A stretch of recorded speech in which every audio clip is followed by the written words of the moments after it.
British Columbia Institute of Technology acknowledges that our campuses are located on the unceded traditional territories of the Coast Salish nations of Musqueam, Squamish, and Tsleil-Waututh.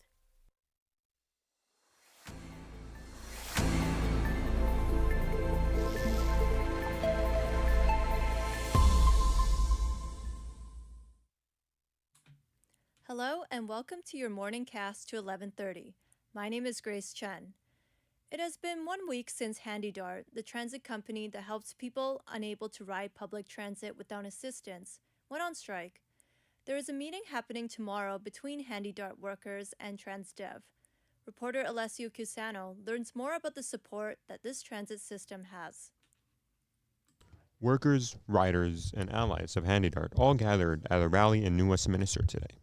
This is one of many rallies that have taken place in the last week, as TransDev does not want to come to an agreement with HandyDART. HandyDART training supervisor Ryan Jones was ecstatic with the response from the public. We know we've got support of the public, and everybody has been really supportive, so it's great to see that.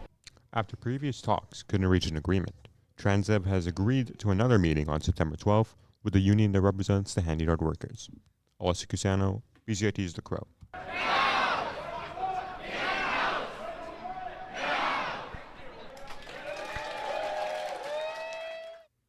Prince George RCMP say that a man has been taken into custody after robbing a liquor store.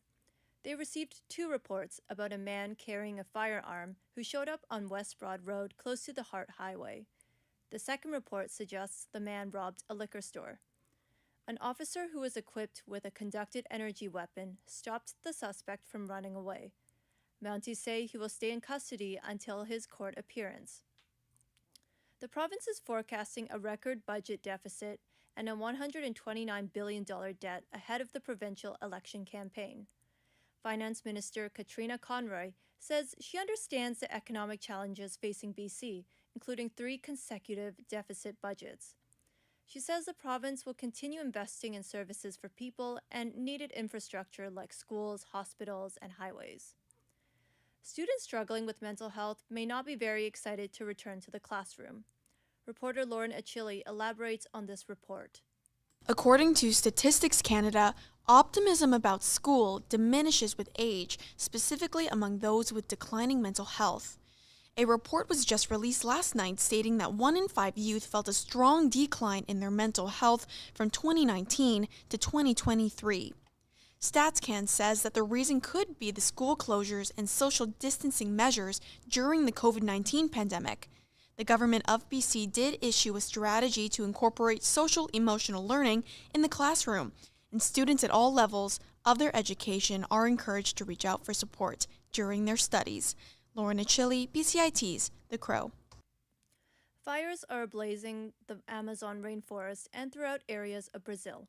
Reporter Jacob Fraser explains how this event is impacting not just those in Brazil, but Brazilian Canadians as well. According to Brazilian officials, due to crime and climate change, the Amazon rainforest and Brazil are seeing a record-breaking number of fires across the country. These fires are not just impacting those living in South America, but also Canadians who have family in the area and landowners who own land in Brazil. According to an Instagram post made by Racing Extinction, these fires are the size of Italy and 60% of Brazil is currently covered in smoke. In that same post, Racing Extinction also says that Bolivia has had to declare a state of emergency due to the raging blazes. Jacob Fraser, BCIT's The Crow. The United States and Britain have pledged a $1.5 billion additional aid to Ukraine during a visit to Kyiv by their top diplomats. The Ukrainian officials used the occasion to renew their pleas to use Western-provided missiles against targets deeper inside Russia.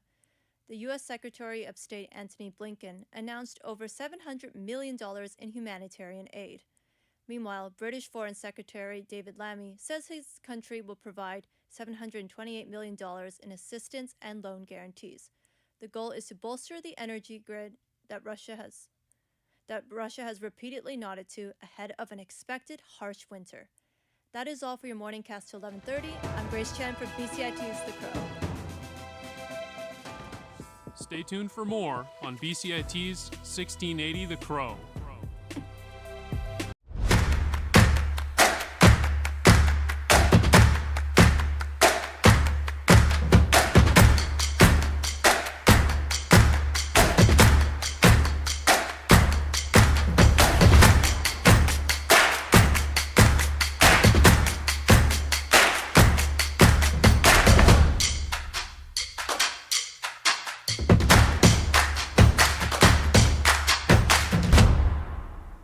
everything is changing to digital. Everything is online. People aren't just waiting for the 6 o'clock news anymore. People want their news right now. They want to be able to go onto their smartphone, onto the internet, and see the news that they want to see. Vancouver is growing at, a really rapid rate, the Lower Mainland even, and with the tools that we're given here, we're able to cover all of that. Welcome to BCIT Magazine. I'm Radhika Sikakane. In the program, they really leave it up to you. I mean, the help is there when you need it, figuring out how to use the programs like Premiere, Audition, and figuring out how to use the cameras.